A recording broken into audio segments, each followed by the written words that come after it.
तुम्हाला बाई खुणावेल, ती पडद्यावरची नटी आहे, तुम्हाला खुणावेल, तुम्हाला प्रेमानं बोलू. विरोधक काही वाटेल तशा प्रकारचे आरोप करतायत, काही आमच्या महिलांना बोलतायत, काही आमच्या नवनीतराणाला बोलतायत.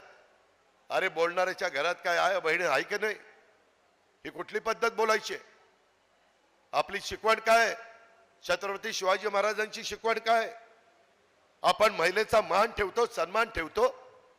आज नरेंद्र मोदी साहेबांनी त्या महिलांना 2029च्या निवडणुकीत आता 543 जागा लोकसभेच्या आहेत, त्याच्या व्यतिरिक्त 1/3 जागा महिलांना आरक्षित करून ठेवल्यात.